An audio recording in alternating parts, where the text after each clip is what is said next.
Welcome to Employing Differences, a conversation about exploring the collaborative space between individuals. I'm Karen Gimnig. And I'm Paul Tevis. Each episode we start with a question and see where it takes us. This week's question is, what if there's no such thing as failure? Failure is such a juicy topic. I think such an emotionally loaded word. And I think what's interesting is that in a lot of the work that we do, we talk about wanting to be in a space where it's safe to fail, where we can learn from failure. And I think in working with groups around that, we struggle sometimes working through people's relationship to the concept of failure. So we wanted to spend some time exploring like what that is and what that really means, and how it shows up. Yeah, I think it starts really young. I mean, when you just think about the grades are not A, B, C, D, E.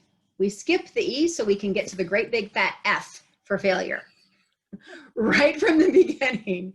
So almost as soon as we can talk, we have this incredible shaming, hurtful, negative implication around the word failure, the concept of failure. Failure is a bad, bad thing you want to avoid at all costs, is written into our earliest sort of development of going out into the world. And there's a real cost to that, because what happens when we get hooked by failure, which is really just that our expectations around something weren't met. And I think we'll come back to that. But when we get hooked by it, we can fall into a pretty deep cycle. We can really let our emotional reaction overpower what is, from an objective viewpoint, actually happening. And I think it's important to kind of take back some power from that. I used to do a lot of improv theater, and in improv, we talk sometimes about the notion of the failure bow. This comes from the idea that there are no mistakes in improv, right? There are only happy accidents. And the idea that there are no mistakes in jazz, right? And if you're not making mistakes, you're making a mistake. I forget which of 7 different jazz musicians I've heard that attributed to. But the failure bow is the notion that when you do something which you might regard as a failure, where things didn't go the way you were expecting or the way that you were hoping, you announce that and you own it. And you say, I have failed. And you take the big failure bow. And the reason why that can be valuable to do, like from a personal standpoint, is it's not letting that hang over you anymore. You're owning it rather than it owning you. You're acknowledging that that wasn't what you intended to happen. And then you're able to, and you're pointing it out to the group too. You're like, hey, I want to acknowledge that's not what I hoped was going to happen. And now we can move forward with it rather than just sort of being caught in that emotional vortex that I think often assigns that big F of failure. Yeah, I think that's really important. And I think there are a lot of ways to go about it. So we can play with the word failure and shift sort of what it means within our context. We can stop using that word failure. We can contemplate sort of what our expectations are. I mean, I think one of the really interesting things about this is that I think what counts as failure is exactly as you said. It's based on our expectations, and it is a construct. I mean, it's part of our culture, but it's not a reality of the universe. I mean, it's not like the color of the sky or a law of physics.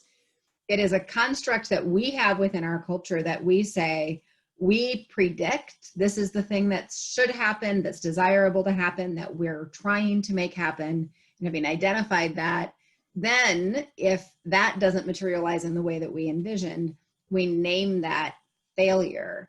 And I think what we're pointing out is that that's something we choose to do. And we can choose to do something else. And we can choose to be in a space where both we don't talk about failure in the same way that we try and de-shame it. We try to sort of strip away the negative emotions, so that the learning potential that exists when something unexpected happens. We don't learn very much when things go the way we thought they would. No.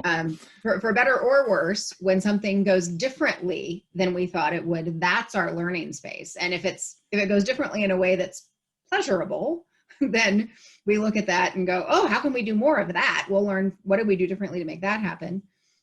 When something goes in a way that we think is not pleasurable or that is painful in some way, we call that failure. And there's all sorts of reasons not to do that. For one thing, I think it's almost just not even honest, because almost always it's not a direct, this happened, therefore that. There's almost always this complexity about it. But mostly because it's not useful. All of the shame and baggage that comes with failure isn't useful, and yet we continue to construct it for ourselves.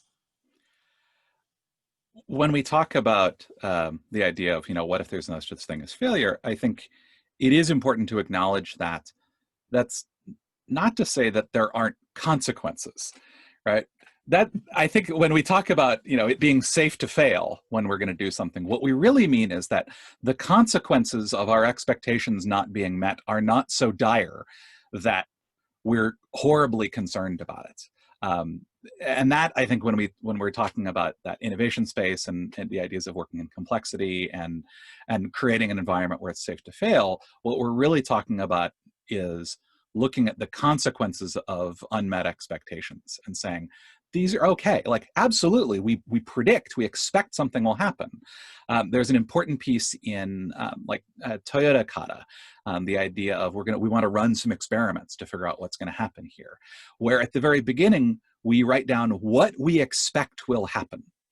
And then we run the experiment. And then we write down what actually happened. And comparing the two is where the learning happens.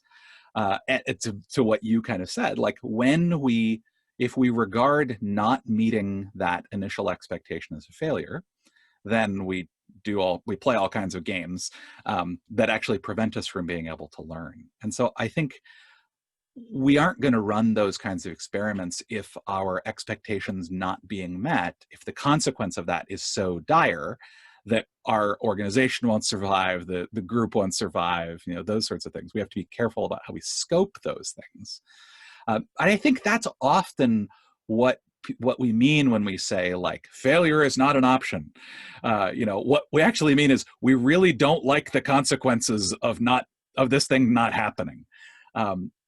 And I think it's important to separate those things out, the idea of what the consequences might be versus what our expectations are and what the sort of emotional consequence of those not being met are. And I think there are sometimes dire consequences. Oh, yeah. Right. And so where I sort of look at with this is the distinction between the sort of external, largely out of our control realities that may or may not be a direct consequence of what we did. But, if we don't get the bid for that thing, or we don't, the experiment didn't work, the program didn't run the way we thought it would, whatever that thing is, those things are going to happen. But, and we don't have choice. Like, we can't do a lot about that. But what is happening internally, both like within oneself, and especially what's happening within a team around that, we have a great deal of control over. And so a lot of, I think, the safe to fail kind of concept, or what we're saying about what if there's no such thing as failure, what if we aren't going to point to anybody and say you failed? What if we live in a space where that's just not the place we go energetically? And I think the reason that matters in terms of paying attention to where failure does or doesn't exist, or where we do or do not choose to bring it into our relationships and our teamwork and our self-concept around work, all of those places, is that if we live in a failure story, whether the actual failure or the potential for failure, if we live in that language of failure, we inevitably are going to push against it. We're going to push for the thing and try and drive the thing, and we're going to be in a reactive space out of fear. And more often than not, that predicts failure. Like, that pushes us to, because we're distracted from the really good teamwork flow, we're distracted from the innovation and the creativity, because we're protecting ourselves, we're guarding against this horrible thing that's out there. And so if we just choose that relationally, there's no such thing. Relationally, energetically between us, we have positive experiences, we have negative experiences, but solidly as a team, we have belonging, and we are all here, and we learned some stuff, and there's a next thing that happens, that it actually will predict the consequences and outcomes far more reliably to be in the direction that we want, because that's where our energy is. Yeah. Well, I think that's going to do it for us for today. So until next time, I'm Paul Tevis. And I'm Karen Gibney, and this has been Employing Differences.